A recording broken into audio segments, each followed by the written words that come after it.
All right, welcome back to the channel. So Errol Spence Jr.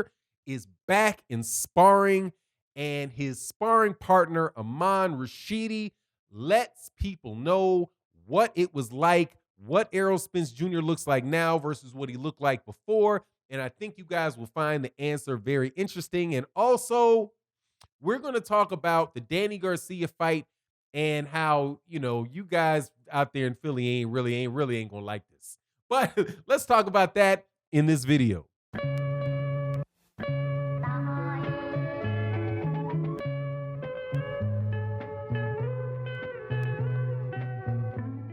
All right, welcome back to the channel. So Errol Spence Jr. is going to be fighting Danny Garcia to defend his WBC and IBF welterweight championship belts.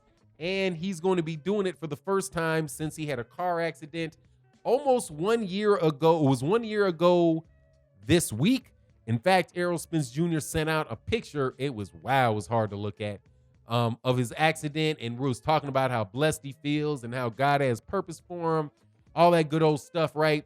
But that accident has had a lot of people wondering, like, what is he going to be like when he has some type of contact? So his coach, Derek James, said on Money Brown TV maybe about 2 weeks ago that last Monday, not this Monday, but last Monday was when Errol Spence Jr. was supposed to start sparring. And now we know how that sparring session went because Amon Rashidi, who is one of his sparring partners, told Black Fight Fan TV along with Boxiana and Nightcap, that's with Nightcap with Nikki's, but it's an excellent show, a new show that is on Trill Boxing Talks channel, and it's called The Fight Party. It takes place every Saturday night. You should definitely check it out. It's a really, really good show. And he had Amon Rashidi on as his guest, and he asked about the sparring. Now, what Amon Rashidi said was this, man. He's like, look, Errol looked the same to me. I think all of these people are making way too much out of this accident. He said Errol looked really good, and if anything, he looked better than he did before because he seems a lot more hungry. And, why he said that only Errol Spence himself could tell you in his head what he's feeling like. But, what he was saying is, look, man, Errol looks the same to me.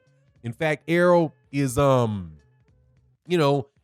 supposed to be, Errol's looking more hungry, right? Now, somebody could respond, and I think it's reasonable. And if for people that actually listen to the videos,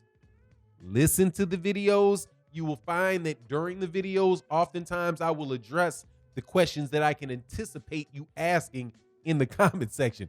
And one of them is that you're going to say, hey, well, what is he supposed to say? That's his sparring partner, right? That's his sparring partner.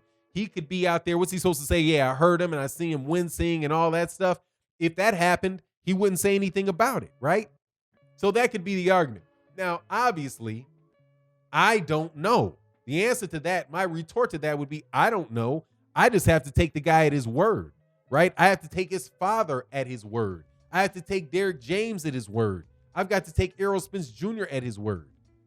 However, seeing as this accident was a year ago and Errol Spence Jr. ain't been seen on any crutches, Errol Spence Jr. hasn't been seen with any neck braces. The only thing that we saw from Errol Spence Jr. was that Errol Spence Jr. was talking funny when he first got out there because he didn't have his dentures back in his mouth. But look, man, I know it's hard for people to get their head around, but people do have accidents and they do get lucky. You know what I mean? It just, sometimes people get lucky. There are a bunch of times in your life that like something could have just whizzed by you, right? Like take Terrence Crawford, for example, right? Now, if you said that Terrence Crawford had got shot in the head and he survived getting shot in the head and continued to box, people would be like, man, you're crazy. There's no way somebody could take a bullet in the head and continue to box, right? Because that happened with Terrence Crawford. He literally got shot. Somebody put something through the back of his window and the window shattered. And when the window shattered, it deflected it and it grazed him and he got a skin cut and it cut his skin, right? I don't know if it lodged or if it just went past through some soft flesh or something, but it was headed, from my understanding, it was headed clear at his head, right? But it didn't get him. You know why? Because, for lack of a better phrase, he got lucky, right? right? Or it wasn't his time. It wasn't God's will. However you want to say it, Terrence Crawford survived something that is just as severe as your car flipping over 12 times, okay? Because he got out of that. If most times if somebody stands close to you and lights something off behind you and it passes through you, you ain't gonna make it. But he did. And Errol Spence Jr. did. So I think it's time that, people just start accepting, man, that the dude didn't get hurt, right? Because he is fighting in this match. He has been training, he has been running, he has been sparring. But let's get behind the truth of it. Most of you people who are either gonna thumbs down this video or got problems with Errol Spence Jr., you know everything that I'm saying is true, but you're hoping that it's not true. So when people are saying, well, I just don't know if Errol Spence Jr. is going to be the same, and to me, it sounds like you're hoping it, right? You're like, yeah, Danny can win this fight because Errol might not be the same, and it's really, really hard for me to believe that anybody could be in these accidents and make it out like that and come back to fight. It just doesn't make any sense that it could happen. To me, that makes it sound like that's what you want to happen, right? But you're trying to sound a little bit impartial. But really, at the bottom of your heart, dude, you kind of hoping that the guy loses for whatever reason. But a car accident that happened a year ago, no matter how violent that car flip looked like, because you see how the car kept flipping and flipping and flipping. The truth of the matter is, when that car was flipping like that, Errol Spence Jr. wasn't in the car. Right? All of that stuff you saw where it was boom, boom, boom, boom, boom, boom, boom, and it was skidding and the dirt was flying and all that stuff that scares you so much. Because when I saw it, I was like, oh God, there's no way he got out of that. I was like, oh no, there's no way. There's no way. Oh Lord. Like, it was so sad, man. I'm getting out of video mood. I was so sad. Like, I woke up, it was around this time of morning too, somewhere around 5:30 in the morning, 6:30 in the morning, something. It was just so sad to see him see that car flip so many times. But he wasn't in the car. He wasn't in the car. So all the stuff that you guys see and be like, all that car flipped so much, there's no way he could have got out of there and not hurt. Yeah, he did, because he flew out of the car before it did all of that. He flew out, he landed. All that other stuff that we saw, the dust kicking up and all that, he was already out of the car at that time. And that is luck. And it does exist, okay? Just like you say that Deontay Wilder gets lucky when he knocked out Luis Ortiz, and Deontay Wilder got lucky when he knocked out pretty much everybody else that he knocked out. Doesn't matter. He knocked him out. That's what it is. Doesn't matter whether or not you believe that this guy is healthy or not.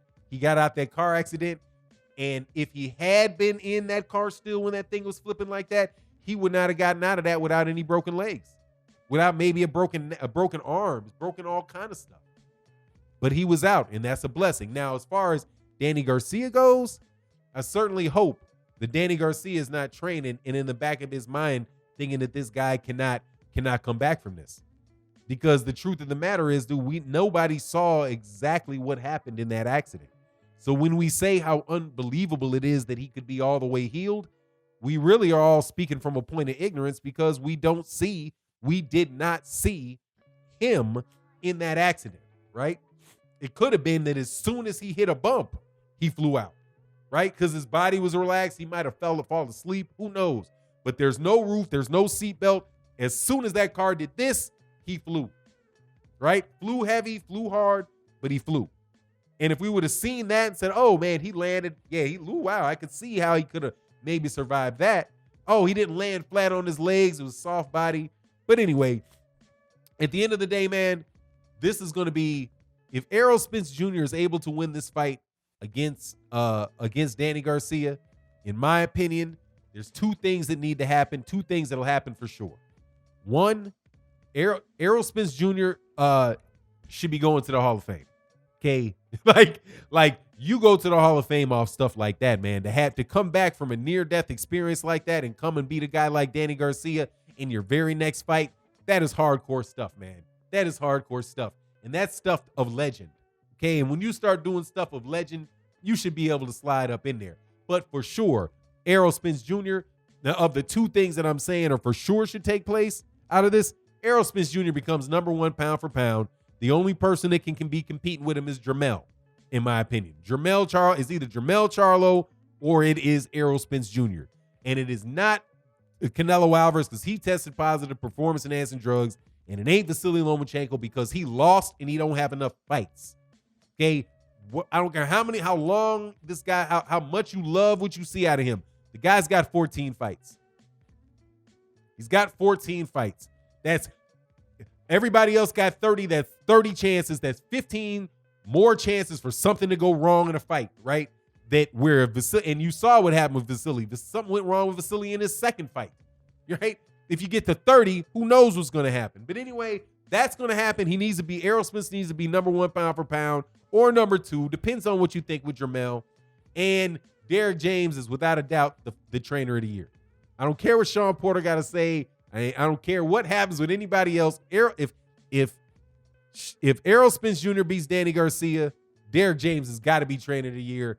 And if he doesn't, then there is just something really, really wrong with the sport of boxing. But that's my take on the matter. You let me know what you think. And with that, I'm out. Peace.